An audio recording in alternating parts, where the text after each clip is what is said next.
The number one thing that stands between you and your desired manifestations is none other than that big bad wolf called doubt. In today's video, I'm going to share with you my secrets and process of getting rid of it so you can manifest away.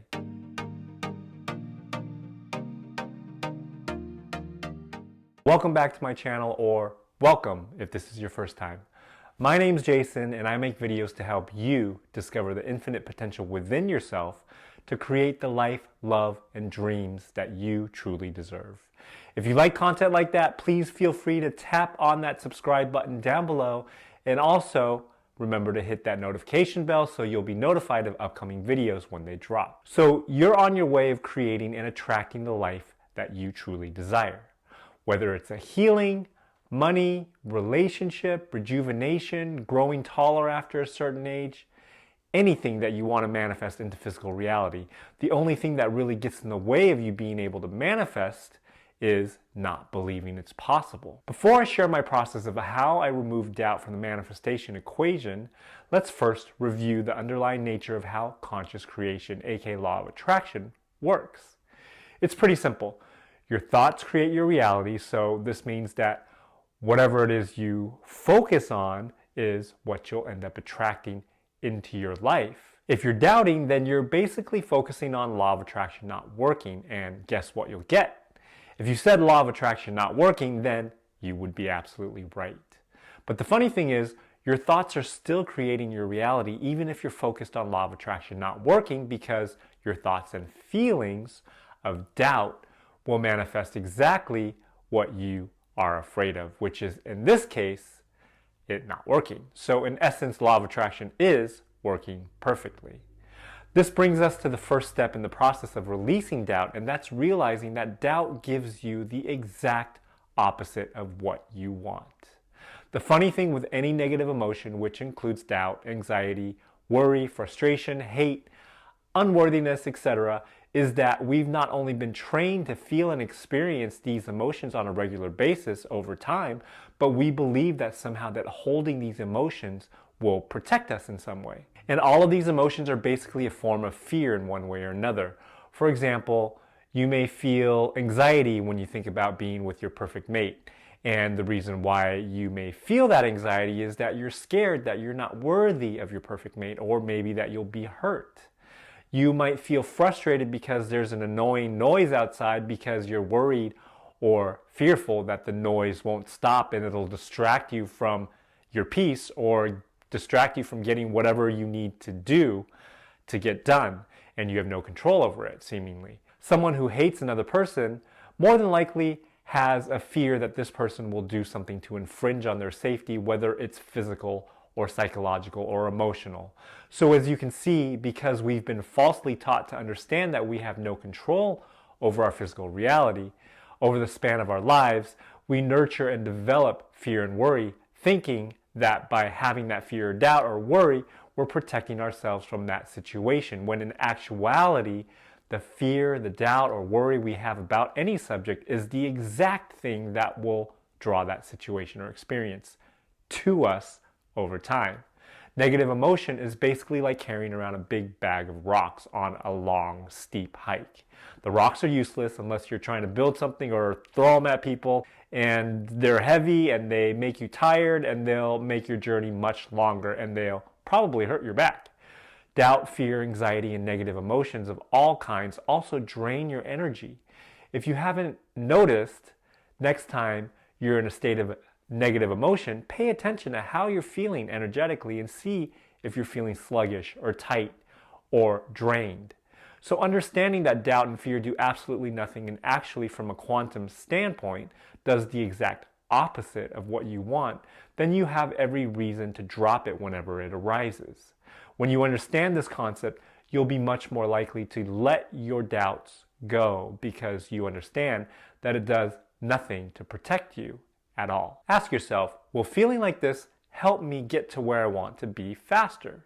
Does doubt make me more money at all? Or does it provide the healing I'm asking for? It's fair to say that if you're healing something on your own and you're scared or doubting the process and feel the need to go see a doctor, and you have the means to do so, and it'll make you feel better, emotionally, then go and see a doctor.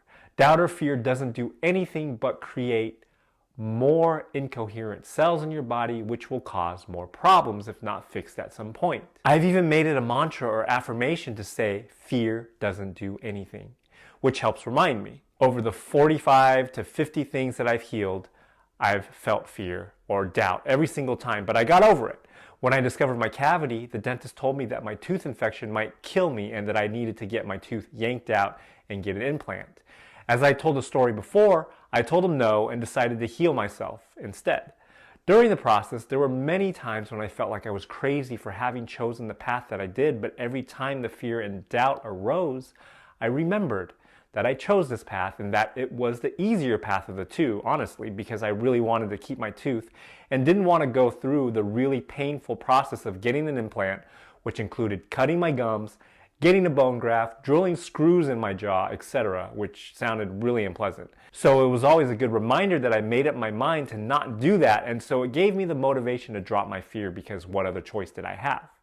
If you're manifesting money, you might experience doubt or fear when you have to spend money, and I'm not saying that you should spend money like you had $1 million, but if you're having to pay the rent or a bill or buy groceries to survive, there's no need to add that extra stress, that doubt and fear bring. If you're working on rejuvenation or growing, there's no reason to have doubt because you're already the height you are or have the wrinkles you have, etc. And the negative emotion is not going to do anything to get rid of that at all, and it's completely useless. Whenever you're working on manifesting anything, it's always ideal to just dive in with all your heart. I know it can be scary, believe me. Over the last 13 years, I had to do this all on my own, and I had some really scary life-threatening moments when I completely had to surrender my fears and doubts.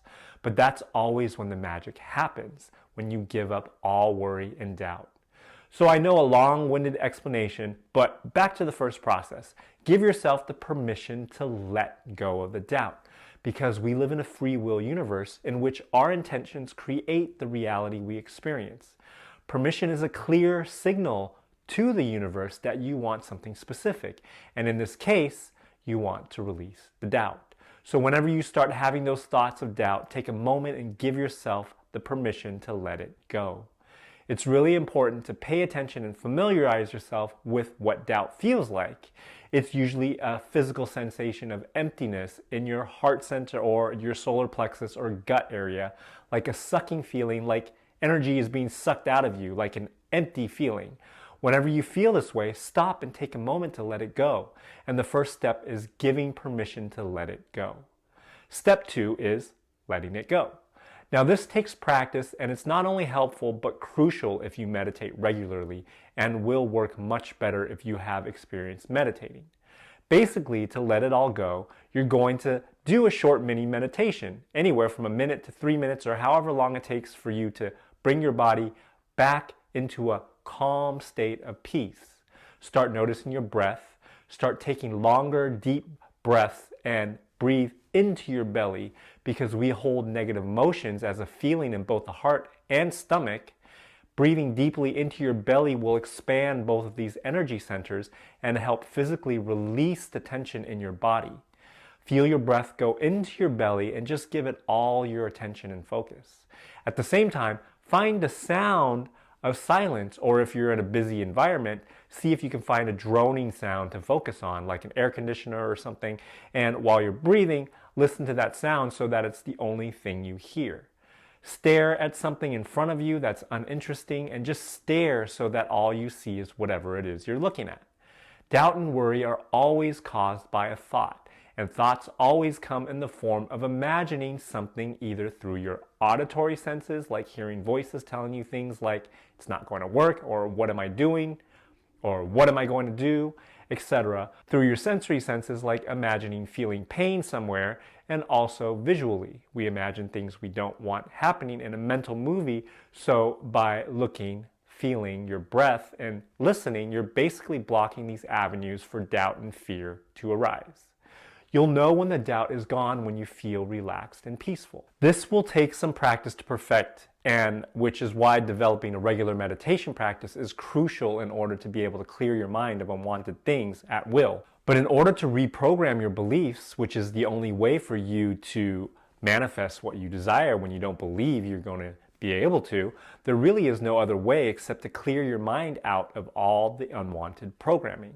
Plus, if you can't practice getting rid of a mundane, everyday thought at will, it's going to be even harder to get rid of thoughts of fear and doubt because they're a lot more heavy. I have a meditation video that I made a few years back, which is still extremely relevant, and I'm planning on doing a free 21-day manifestation course that will include a meditation practice. But I can't stress this enough. If you're not meditating regularly, it's going to take you a long time to realize your own power because all of that has been covered up by societal programming, which is the reason for your doubt to begin with. The next step is to find a thought that brings you gratitude. So once you're clear and you're feeling peaceful, you can start thinking a thought of gratitude. This can be anything that brings you gratitude, something that you're grateful for right now, maybe the money that you do have in your bank, the healthy body that you do have right now, or the friends you have, or family, or something that might have happened that made you feel good or special recently. Again, if you've been meditating regularly using my process, you'll have practiced visualizing memories that bring you gratitude. And the more you've practiced visualizing them during your regular meditation practice, the easier you'll be able to access that space. And once you start feeling that goodness of gratitude and you start feeling your heart center open up and radiate love and gratitude, you can then use that energy and feeling to imagine what you do want. Start imagining that money coming into your bank account, or imagining looking in the mirror and seeing your skin nice and smooth. The more you practice visualizing having what you want and feeling the fulfillment and fullness of it already manifested, the easier it will be for you to recognize when you're energetically there and also be able to get there quicker. So again, I can't stress this enough, how important it is for you to develop a regular meditation practice so you can get to your manifestation much, much faster. So I hope this video helped you understand how to release doubt and, more importantly, give you the motivation to release fear and doubt whenever it arises. It would be really helpful, especially if your manifestation isn't happening, to notice how many times a day you're feeling doubt or feeling negative about what you're working on manifesting. Each time you think about what you're working on, you should be able to imagine and feel it already manifested. And the more you're able to do that and flip that doubt into seeing it manifested already, the closer you are to your manifestation in real life. If you like this video, please give it a thumbs up. It really helps out the channel and it motivates me to make more videos for you. If you're not subscribed and you want to see more videos like this, please feel free to hit that subscribe button down below and remember to tap on the notification bell so you know when new videos drop. My name is Jason, and as always, thank you for watching, and remember that you are the change. I'll see you guys next time.